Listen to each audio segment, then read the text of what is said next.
Jadi kalau menurut saya sih harusnya sesuai dengan bidangnya. Yang bagus itu organisasi yang bisa menempatkan keahlian-keahlian seseorang. Atasan itu sih yang paling susah. Ya. Ya kita ikutin aja selama itu nggak membahayakan gitu kan, nggak terlalu serius dan terlalu penting gitu. Iya betul. Membahayakan diri mungkin ya. Iya, membahayakan diri ya. Kalau membahayakan perusahaan ya terserah dia. Iya betul, karena kan? Dia yang berkuasa. Iya betul. Kan? Kalau membahayakan perusahaan, misalkan walaupun kita tahu dengan cara-cara seperti ini tuh perusahaan bisa rugi loh. Perusahaan bisa gagal loh. Ya yang penting kita udah ngasih tahu. Tapi kalau beliaunya tetap seperti itu ya udah. Tapi kalau membahayakan diri kita, saya rasa kita lawan aja sih. Ya nanti gara-gara selera dia jadi bahaya gitu ya. Benar.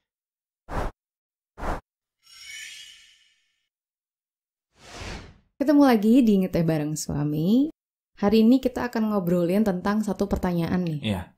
Gimana menyikapi orang-orang yang memaksa kita untuk mengikuti seleranya?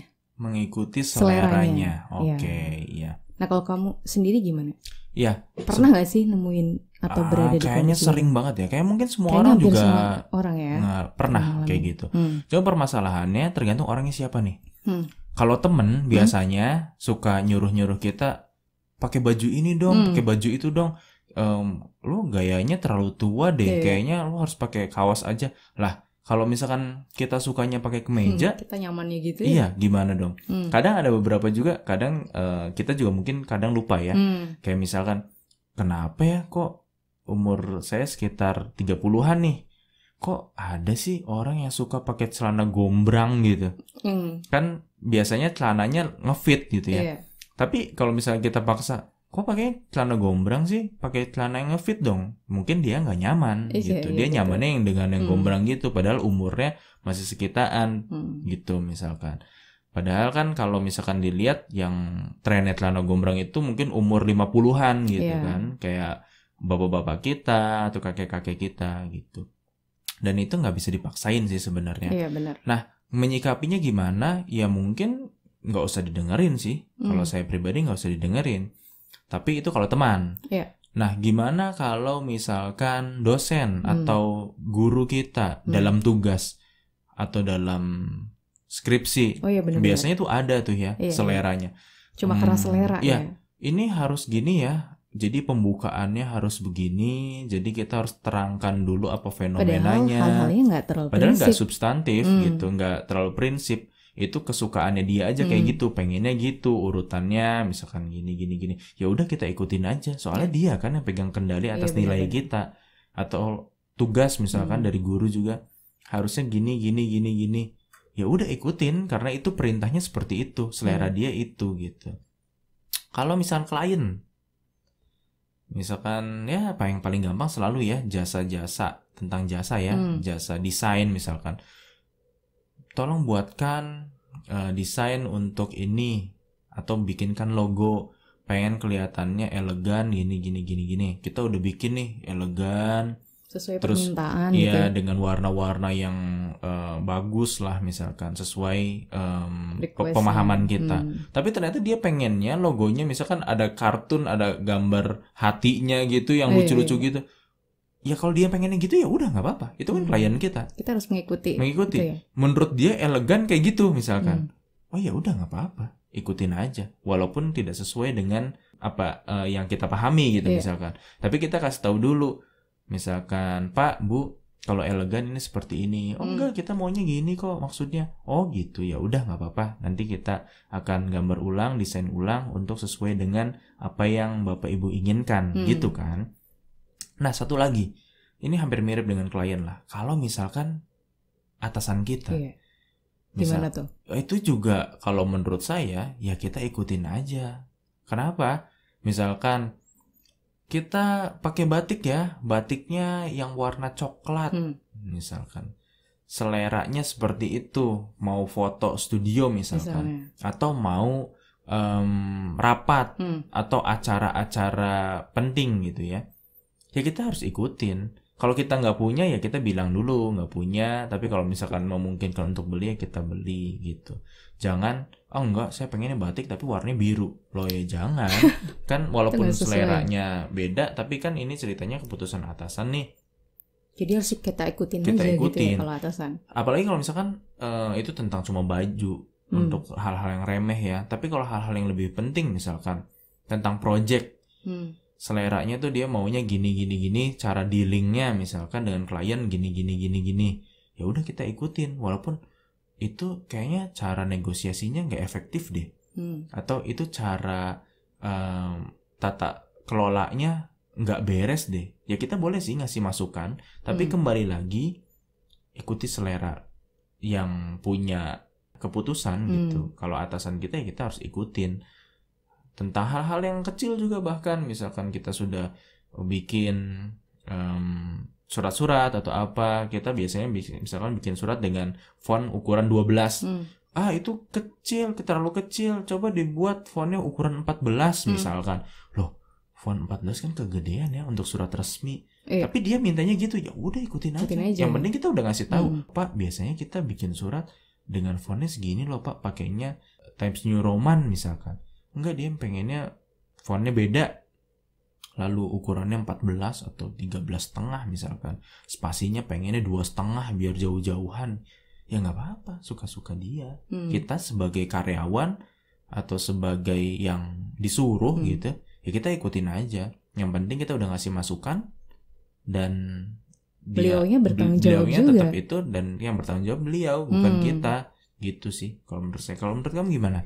Ya aku juga kurang lebih sama sih ya. Kalau misalnya menyangkut atasan itu sih yang paling susah. Ya kita ikutin aja selama itu nggak membahayakan gitu kan, nggak terlalu serius dan terlalu penting gitu. Iya betul. Membahayakan diri mungkin ya. Membahayakan diri ya. Kalau membahayakan perusahaan ya terserah dia. Iya karena kan? Dia yang berkuasa. Iya betul. Kan? Kalau membahayakan perusahaan, misalkan walaupun kita tahu dengan cara-cara seperti ini tuh perusahaan bisa rugi loh. Perusahaan bisa gagal loh.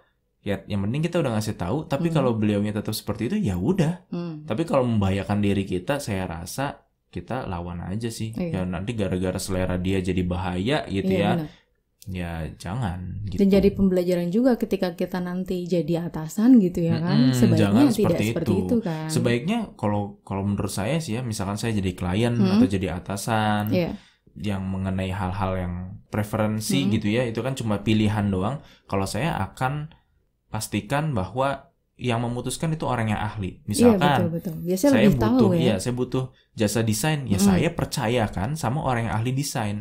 Saya nggak terlalu ngerti nih, saya pengennya pokoknya kesannya gini, gimana gitu. Lebih kan bijaksana lah. Iya. Terus kalau misalkan orang yang ahli komunikasi massa, ya saya pokoknya pengen brandingnya seperti ini, komunikasinya harus gimana ya, harus gini, ya udah kita ikutin karena kita percaya pada orang itu dengan keahlian itu. Saya nggak akan sok tahu. Kalau saya sih lebih ke situ sih, karena saya menyadari bahwa kemampuan saya di mana gitu. Nggak mungkin ada orang yang bisa atau menguasai semua hal. Ya kalau dia ngerasanya menguasai semua hal mungkin, tapi sesungguhnya nggak menguasai. Gitu sih. Karena walaupun atasan belum tentu dia ahli dalam segala hal ya. Iya betul, betul. Ada satu kasus lagi nih. Teman aku pernah cerita, dia ceritanya seorang yang introvert gitu, dan ada satu seniornya yang memperhatikan dia lebih pendiam, malu dan lain-lain. Itu kan karakteristik introvert. Dan atasannya itu kan ekstrovert, dia lebih terbuka segala macam. Dan satu hari pernah bilang, coba lebih ekstrovert, coba lebih gimana sih, lebih aktif gitu ya, mungkin itu. Menarik. Seperti dia. Ya, ada beberapa orang juga yang berpikir bahwa lebih bagus jadi ekstrovert daripada introvert. Padahal itu nggak bisa seperti itu. Kalau menurut saya sesuai porsinya ya. Contohnya gini lah. Berlian tuh bagus kan, harganya mahal. Tapi nggak bisa berlian menggantikan batu bata untuk ngebangun rumah. Gitu. Iya benar-benar, karena beda fungsi juga. Iya, begitu juga batu bata. Batu bata kuat untuk bikin tembok itu bagus, tapi nggak bisa dijadikan sebagai berlian untuk ditaruh di cincin jadi kecil gitu, nggak bisa. Jadi sesuai fungsinya. Berlian ya untuk hiasan, untuk di cincin gitu ya, dengan harga yang relatif mahal. Dan batu bata bukan berarti nggak berguna. Batu bata bergunanya untuk jadi dinding, untuk membangun rumah, membangun gedung gitu kan. Seperti itu sih menurut saya. Begitu juga introvert dan extrovert, atau nanti ada yang lain lagi ambivert misalkan ya. Itu ya sesuai porsinya. Kalau menurut saya misalkan dalam satu organisasi nih ada introvert, ada extrovert. Mungkin introvert bagus untuk merumuskan sesuatu. Betul. Misal merencanakan sesuatu, hal-hal yang penuh dengan pemikiran matang, itu introvert pasti biasanya lebih baik di situ.